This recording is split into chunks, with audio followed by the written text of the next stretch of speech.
Évangile selon Jean, chapitre 12, premier paragraphe, versets 1 à 8. Jésus, donc, 6 jours avant la Pâque, vint à Béthanie, où était Lazare, le mort, que Jésus avait ressuscité d'entre les morts. On lui fit donc là un souper, et Marthe servait, et Lazare était un de ceux qui étaient à table avec lui.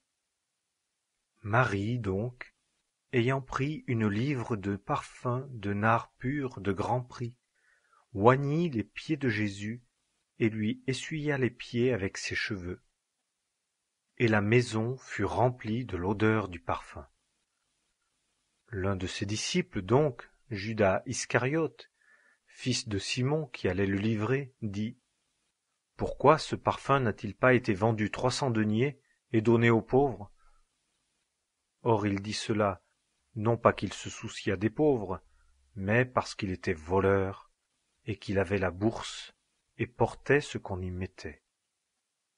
Jésus donc dit : « Permets-lui d'avoir gardé ceci pour le jour de ma sépulture. Car vous avez les pauvres toujours avec vous, mais moi, vous ne m'avez pas toujours. » Deuxième paragraphe, versets 9 à 11. Une grande foule d'entre les Juifs sut donc qu'il était là, et vint, non seulement à cause de Jésus, mais aussi pour voir Lazare qu'il avait ressuscité d'entre les morts. Mais les principaux sacrificateurs tinrent conseil afin de faire mourir aussi Lazare, car à cause de lui, plusieurs des Juifs s'en allaient et croyaient en Jésus. Troisième paragraphe, versets 12 à 19. Le lendemain, une grande foule qui était venue à la fête, ayant ouï dire que Jésus venait à Jérusalem, prit les rameaux des palmiers et sortit au-devant de lui et criait : « Hosanna ! Béni soit celui qui vient au nom du Seigneur, le roi d'Israël ! » Et Jésus, ayant trouvé un ânon, s'assit dessus, selon qu'il est écrit : « Ne crains point, fille de Sion, voici ton roi vient assis sur l'ânon d'une ânesse. » Or ses disciples ne comprirent pas d'abord ces choses. Mais quand Jésus eut été glorifié, alors ils se souvinrent que ces choses étaient écrites de lui, et qu'ils avaient fait ces choses à son égard.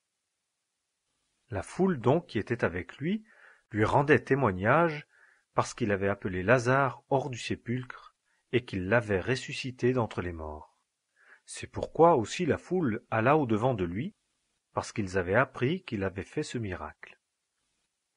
Les pharisiens donc dirent entre eux : « Vous voyez que vous ne gagnez rien. Voici, le monde est allé après lui. » Quatrième paragraphe, versets 20 à 26. Or, il y avait quelques Grecs d'entre ceux qui étaient montés pour adorer pendant la fête. Ceux-ci donc vinrent à Philippe, qui était de Bethsaïda de Galilée, et ils le priaient, disant : « Seigneur, nous désirons voir Jésus. » Philippe vient et le dit à André. Et puis André vient et Philippe, et ils le disent à Jésus.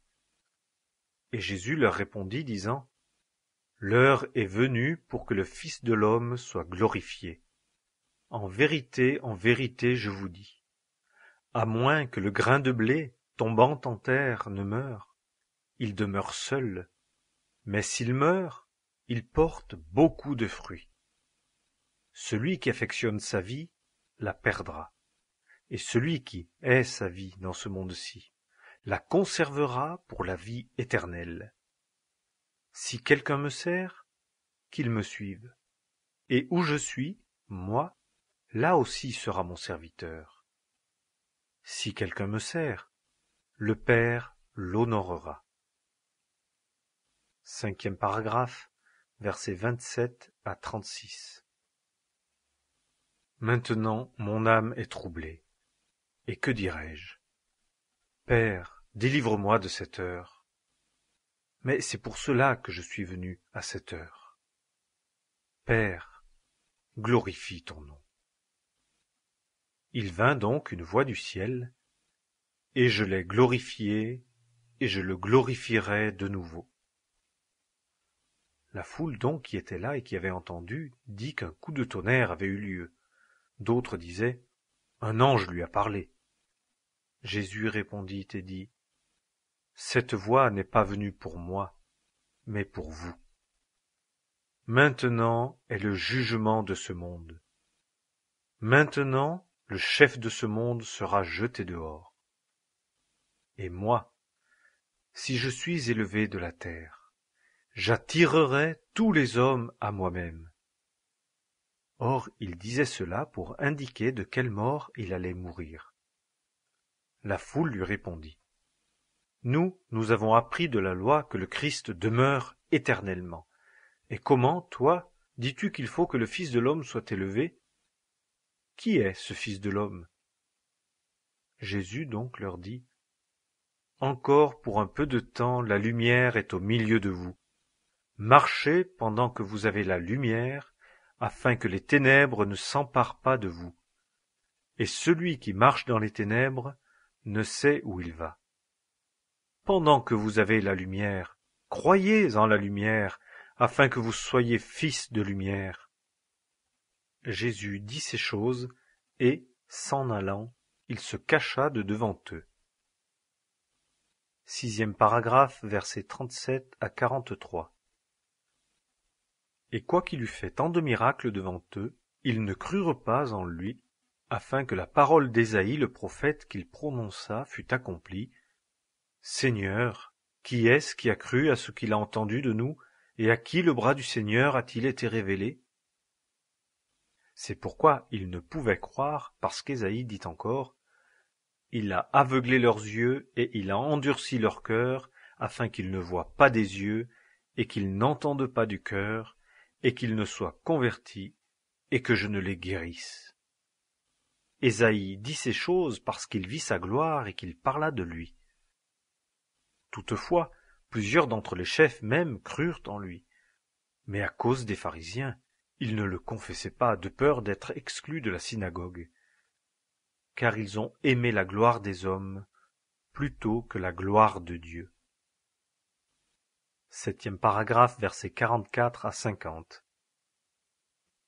Et Jésus s'écria et dit, Celui qui croit en moi ne croit pas en moi, mais en celui qui m'a envoyé.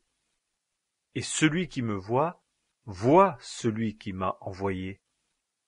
Moi, je suis venu dans le monde, la lumière, afin que quiconque croit en moi ne demeure pas dans les ténèbres.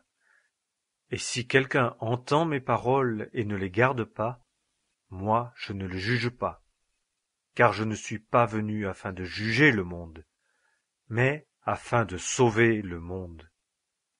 Celui qui me rejette et qui ne reçoit pas mes paroles a qui le juge. La parole que j'ai dite, celle-là le jugera au dernier jour. Car moi je n'ai pas parlé de moi-même, mais le Père qui m'a envoyé, lui-même m'a commandé ce que je devais dire et comment j'avais à parler. Et je sais que son commandement est la vie éternelle. Les choses donc que moi je les dis comme le Père m'a dit. Évangile